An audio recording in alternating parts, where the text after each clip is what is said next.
Hello everyone, आज की class में हम लोग जेएसएससी सीजीएल 2023 के लिए झारखंड जीके के महत्वपूर्ण प्रश्न को पढ़ने वाले हैं, जो झारखंड के सभी प्रतियोगी परीक्षाओं के लिए बहुत ही इंपॉर्टेंट होने वाला है। तो वीडियो में अंत तक बने रहना, सभी क्वेश्चन को ध्यान से देखना, क्योंकि जितने सारे आप लोगों को इस सीरीज में क्वेश्चन करवाया जाएगा वो सभी इंपॉर्टेंट है और उन सभी प्रश्नों से रिलेटेड बहुत सारे पॉइंट भी बताया जाएगा आप लोगों को, ताकि झारखंड जीके से रिलेटेड कोई भी सवाल आपसे छूटने वाला नहीं है। और दोस्तों बता दें, वीडियो नंबर 5 है। अगर आपने इससे पहले वाला वीडियो नहीं देखा है तो इस वीडियो के डिस्क्रिप्शन में उन सभी वीडियोस का लिंक दे दिया गया है, आप वहां से जा करके देख सकते हैं। चलिए आज की क्लास शुरू करते हैं। शुरू करने से पहले चैनल को सब्सक्राइब कर लेना, बेल आइकन को भी ऑल कर लेना, ताकि जब भी वीडियो अपलोड हो नोटिफिकेशन सबसे पहले आप तक पहुँच जाए। देखिए आज की क्लास का पहला क्वेश्चन है, निम्न में से किस शासक ने 1206 ईस्वी में नदिया यानी कि बंगाल पर आक्रमण झारखंड से होकर किया था? इसका राइट आंसर करेंगे बख्तियार खिलजी ने 1206 में आक्रमण किया था। कहाँ पे किया था? नदिया यानी कि बंगाल पे आक्रमण किया था, जो कि झारखंड से होकर किया था। बख्तियार खिलजी का पूरा नाम अगर देखें तो बख्तियार उद्दीन मोहम्मद बिन बख्तियार खिलजी था। ठीक है, अगर हम बात करें खिलजी वंश का शासनकाल कब से कब तक था, तो ध्यान रखिएगा 1290 से लेकर के 1320 तक था। ठीक है, जो कि खिलजी वंश का शासनकाल था। अलाउद्दीन खिलजी की अगर हम बात करें तो 1296 से लेकर के 1316 तक था इसका शासनकाल। और नालंदा विश्वविद्यालय में आग किसने लगवाई थी, तो ध्यान रखिएगा बख्तियार खिलजी ने आग लगवाई थी। कब लगाया था, तो 1199 में आग उन्होंने लगवाया था। मोहम्मद गौरी की अगर बात करें तो मोहम्मद गौरी का पूरा नाम मुइज़-एद-दीन मोहम्मद था, जिसे गौरी के महमूद के नाम से भी जाना जाता है। और ये इसका शासनकाल 1173 से लेकर के 1202 तक था। ठीक है, कुतुबुद्दीन ऐबक का शासनकाल जो है वो 1206 से लेकर के 1210 तक था। जो भी ये पॉइंट आप लोगों को बताया जा रहा है दोस्तों बहुत ही इंपॉर्टेंट है, तो वीवीआई करके लिख लीजिए। और सभी ये पॉइंट आपका एक ही प्रश्न से रिलेटेड रहता है, जो भी पॉइंट बताते हैं उस प्रश्न से रिलेटेड रहता है, तब पॉइंट वो बताते हैं। ठीक है, अब यहाँ गुलाम वंश का मध्यकालीन भारत का एक राजवंश था। कौन? तो कुतुबुद्दीन ऐबक। ठीक है, गुलाम वंश का संस्थापक कौन था? ध्यान रखिए कुतुबुद्दीन ऐबक। और गुलाम वंश का जो शासनकाल था वो 1206 से लेकर के 1290 ईस्वी तक था। बात करें गयासुद्दीन बलबन, इसका वास्तविक नाम जो है वो बहाउद्दीन था। दिल्ली सल्तनत में गुलाम वंश का एक शासक था, जो कि सन 1265 से लेकर के 1286 तक राज किया था। बात करें मुइज़ुद्दीन मोहम्मद कैकाबाब, जो कि गयासुद्दीन बलबन का पोता था, इसका शासनकाल जो है वो 1266 से लेकर के 1287 तक था, जो कि गुलाम वंश का अंतिम राजा था, यानी कि अंतिम शासक था। चलिए नेक्स्ट प्रश्न देखिए क्या कहता है कि झारखंड का प्रथम जनजातीय विद्रोह कौन सा था? तो झारखंड का प्रथम जनजातीय विद्रोह जो था वो ढाल विद्रोह था। ठीक है, इसकी शुरुआत जो है वो 1767 में हुआ था, जो कि ढाल विद्रोह का नेतृत्व कौन कर रहे थे? तो ढाल भूमि के राजा जगन्नाथ ढाल ने किया था। ढाल विद्रोह का शुरुआत 1767 में हुआ था, इसका नेतृत्व कौन कर रहे थे? तो जगन्नाथ ढाल ने कर रहा था। मुंडा विद्रोह का जो शुरुआत हुआ था वो 1899 में और 1900 में खत्म हो गया था, क्योंकि बिरसा मुंडा के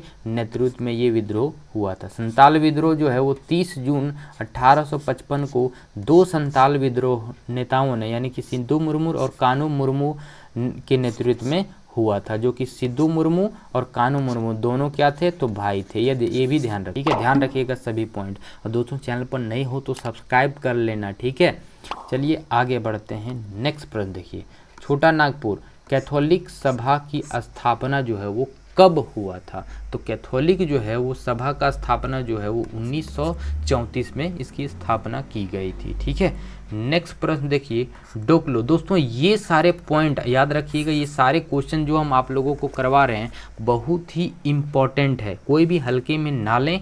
सभी क्वेश्चन आपका इम्पोर्टेंट है और जो भी पॉइंट भी बता रहे हैं आप लोगों को वो भी सभी बहुत ही इम्पोर्टेंट है। तो सभी क्वेश्चन को ध्यान से देखिएगा, क्वेश्चन क्या कह रहा है। अब क्वेश्चन पे आते हैं। डोकलो किस जाति की अखिल भारतीय सभा को कहा जाता है? ध्यान रखिएगा, डोकलो किस जाति की अखिल भारतीय सभा को कहा जाता है, तो ध्यान रखिएगा खड़िया जो है, खड़िया जनजाति के अखिल भारतीय सभा को क्या कहा जाता है, तो डोकलो कहा जाता है, जो कि खड़िया जनजाति के लिए होता है। ठीक है। अब दोस्तों सन 1934 से लेकर के 35 ईस्वी के लगभग खड़िया जनजाति के लोगों ने अपने समाज के सशक्तिकरण हेतु एक अखिल भारतीय महासभा का गठन किया, जिसे ढोकलो के नाम से जाना जाता है। किसके नाम से जाना जाता है, तो ढोकलो के नाम से जाना जाता है। सॉरी, यहाँ पे डोकलो होगा, डोकलो के नाम से जाना जाता है। डोकलो के अध्यक्ष जो पूरे खड़िया समाज के राजा होता है, उसे डोकलो सोहर कहा जाता है। यानी कि वो महतो जो होता है, यानी कि समाज का जो अध्यक्ष होता है, उसे क्या कहा जाता है, तो डोकलो सोहर कहा जाता है। ये ध्यान रखिएगा। ठीक है। कौन से जनजाति में, तो खड़िया जनजाति में। खड़िया जनजाति जो है वो 3 प्रकार के होते हैं। पहला पहाड़ी खड़िया, दूसरा डूड खड़िया और तीसरा डेल्की खड़िया। ये 3 प्रकार के खड़िया जनजाति होते हैं। और डोकलो के अध्यक्ष जो होते हैं वो कौन होते हैं, तो डोकलो सोहर कहा जाता है। ध्यान रखिएगा पॉइंट। नेक्स्ट प्रश्न देखिए, राज्य में अनुसूचित जनजातियों के लिए कितने विधानसभा सीटें जो है वो आरक्षित हैं। कितने विधानसभा जो आरक्षित है किसके लिए, तो अनुसूचित जनजाति के लिए। तो ध्यान रखिएगा 28 सीटें। कितने, 28 सीटें जो है वो आरक्षित हैं। लोकसभा की कुल सीटें की अगर हम बात करें तो 500 कितना है, 43 लोकसभा सीटों में से जो है वो 131 सीटें अनुसूचित जनजाति और अनुसूचित जाति और अनुसूचित जनजाति के लिए आरक्षित है, जिसमें से 84 सीट जो है वो अनुसूचित जाति के लिए होता है और 47 सीट जो है वो अनुसूचित जनजाति के लिए है। ठीक है। और ध्यान रखिएगा ये संख्याएं जो है भारत के परिसीमन आयोग द्वारा जनसंख्या में परिवर्तन के आधार पर बदल दी जाती है। यानी कि सबसे पहला जो पहले जो था वो सीटें वो 41 था, 41 था किसके लिए, अनुसूचित जनजाति के लिए, लेकिन परिसीमन आयोग द्वारा जो है वो इसे 47 कर दिया गया है। ठीक है। भारत में ऐसे परिसीमन आयोग का गठन जो है वो 4 बार किया गया है। सबसे पहला गठन किया गया था 1952 में, फिर 63 में, 1973 में, फिर 2002 में। ये 4 बार गठन किया गया है परिसीमन आयोग। ये चारों पॉइंट याद रखिएगा, बहुत ही इंपॉर्टेंट है आपके एग्जाम के दृष्टिकोण से, तो वीवीआई करके इसे भी लिख लीजिएगा। ठीक है। नेक्स्ट प्रश्न देखिए, क्वेश्चन है अंग्रेजों का प्रवेश सर्वप्रथम किस क्षेत्र में हुआ था। यहाँ पे हम झारखंड की बात कर रहे हैं। ठीक है। यहाँ पे हम झारखंड की बात कर रहे हैं, तो इसमें से किस में झारखंड अंग्रेजों का प्रवेश जो है सर्वप्रथम हुआ था। तो ध्यान रखिएगा सिंहभूम क्षेत्र में जो है वो सबसे पहला अंग्रेजों का प्रवेश हुआ था झारखंड में। राइट। नेक्स्ट प्रश्न देखिए, साक्षरता की दृष्टि से झारखंड का भारत के प्रदेशों और केंद्र शासित प्रदेशों में से कौन सा स्थान है। तो याद रखिएगा 32वां स्थान है। कौन से स्थान है, तो 32वें स्थान है। ठीक है। सबसे अधिक साक्षर राज्य की अगर हम बात करें भारत का तो कौन है, केरल है। और सबसे अधिक साक्षर केंद्र शासित प्रदेश की अगर हम बात करें कौन है, तो लक्षद्वीप है। और सबसे कम साक्षर राज्य अगर हम बात करें देश का तो बिहार है। सबसे कम साक्षर केंद्र शासित प्रदेश की अगर हम बात करें तो जम्मू कश्मीर है। ठीक है।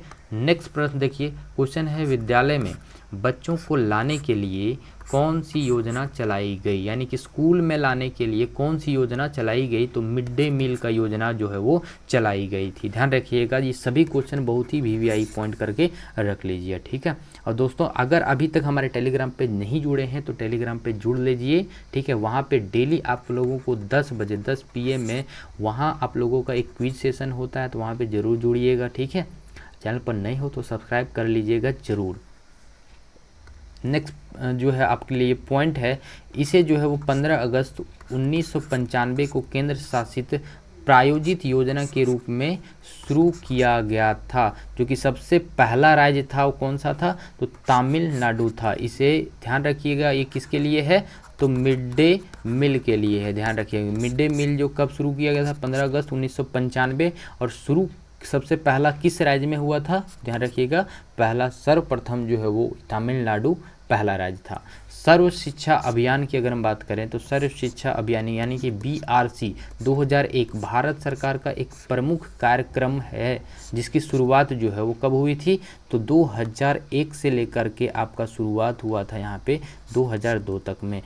किसने शुरुआत किया था, तो अटल बिहारी वाजपेयी द्वारा एक निश्चित समय अवधि के तरीके से प्राथमिक शिक्षा के सार्वभौमिकरण जैसे कि भारत संविधान के 86वें संशोधन द्वारा निर्देशित किया गया था। किसके द्वारा? तो 86वें संविधान संशोधन के द्वारा किया गया था, जो कि 2001 में अटल बिहारी वाजपेयी के द्वारा ये से आयोजित किया गया था। कौन से? सर्व शिक्षा अभियान, जो कि BRC कहा जाता है। ठीक है, जिसके तहत 6 से 14 साल के बच्चों की मुफ्त और अनिवार्य शिक्षा के लिए प्रावधान को मौलिक अधिकार बनाया गया था। किसके लिए? तो 6 से 14 वर्ष के बच्चों के लिए मुफ्त और अनिवार्य शिक्षा के प्रावधान को मौलिक अधिकार बनाया गया था। ठीक है, अब जो है वो सर्व शिक्षा अभियान व राष्ट्रीय माध्यमिक शिक्षा अभियान को एक ही नाम से जाना जाता है। वो क्या है? तो समग्र शिक्षा अभियान। ठीक है, इसके नाम से ही जाना जाता है। पहले क्या था? सर्व शिक्षा अभियान, और उसके बाद जो है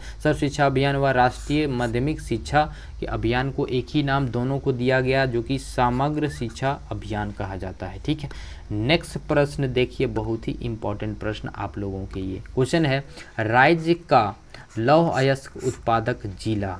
राज्य का लौह अयस्क उत्पादक जिला कौन सा है? तो ध्यान रखिएगा, पश्चिमी सिंहभूम इसका राइट आंसर होगा। कौन सा? पश्चिमी Singhbhum is the right answer of this question. ठीक है, नेक्स्ट क्वेश्चन देखिए, बहुत ही इंपॉर्टेंट है, VVI करके लिख लीजिए। ठीक है, सभी क्वेश्चन यहाँ पे बहुत ही इंपॉर्टेंट है आप लोगों के लिए। झारखंड में सर्वाधिक साक्षर जनसंख्या किस जिले में है? यहाँ ऑप्शन है आपके पास किस जिले में है, तो इसका राइट आंसर होगा रांची जिला है, जो कि साक्षरता दर है वो 76.06% है। और न्यूनतम अगर बात करें तो न्यूनतम है आपका पाकुड़ में, जो कि 48.82% है। ध्यान रखिएगा इस सभी पॉइंट को। ठीक है, तो दोस्तों इस वीडियो में इतना ही, मिलते हैं नेक्स्ट वीडियो में। वीडियो आपको कैसा लगा कमेंट करके ज़रूर बताइएगा। और दोस्तों अगर आप करंट अफेयर की तैयारी करते हैं और बेहतर तरीके से करना चाहते हैं तो चैनल के ऑफिशियल वेबसाइट में ज़रूर विजिट करें एक बार, वहाँ से आप बेहतर तरीके से करंट अफेयर की तैयारी